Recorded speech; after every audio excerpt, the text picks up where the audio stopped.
Well, former President Trump will be in Georgia later this afternoon. His latest visit comes as more than 23 million early votes have already been cast nationwide. Of those, nearly 2 million are in the state of Georgia. The former president lost Georgia 4 years ago. 30 states give voters the option of identifying with a political party when they register, but Georgia is not one of them. So aside from raw numbers, there's a lot we just don't know about who exactly is coming out to vote early, and most importantly, how they're voting. So let's bring in NewsNation's Brooke Schaefer. She is live for us there in Georgia. And Brooke, voters there have another 10 days to vote early, but what can we tell so far? Yeah, well, we can tell the voters here in Georgia are energized, as is the Trump campaign coming into this two-stop day here in Georgia.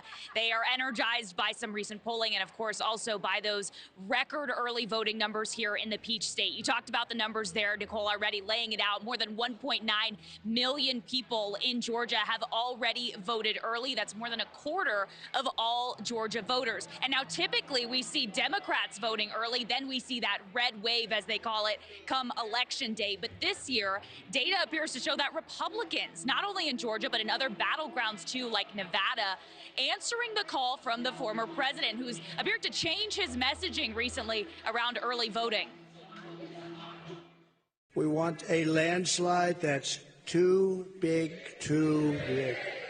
We can't let anything happen.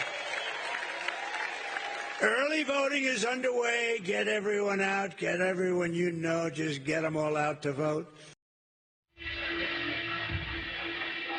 Now, if we zoom in on those early voting numbers in Georgia, an analysis by our Decision Desk HQ team says that of that roughly 30% which have already voted early, the white Caucasian share is overperforming the black vote right now. Our analysts pointing out it's usually the other way around. So they say as of right now, it doesn't appear to be the best of starts for Democrats in early voting in Georgia. But something else to note here, Nichole, we've been talking to the Trump supporters here at this event in Georgia, asking them what's driving this early voting. A lot of them telling us they are voting early for the first time because of that appeal from the former president. Nichole?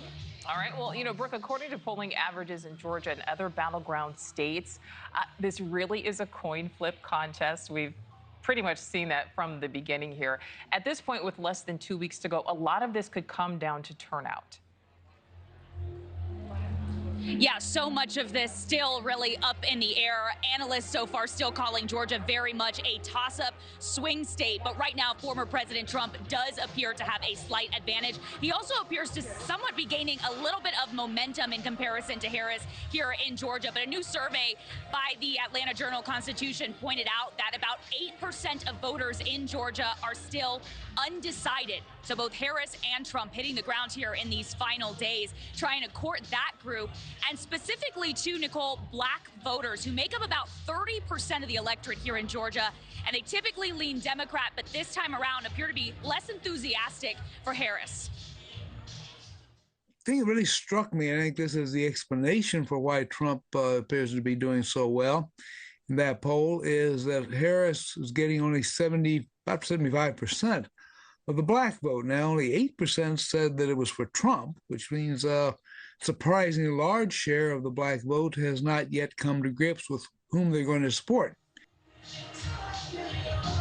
And according to that Atlanta Journal-Constitution poll, Harris is actually underperforming President Biden's 2020 numbers among black voters in Georgia. Biden received about 88% of the black vote, while Harris, according to this poll, is only at about 75%.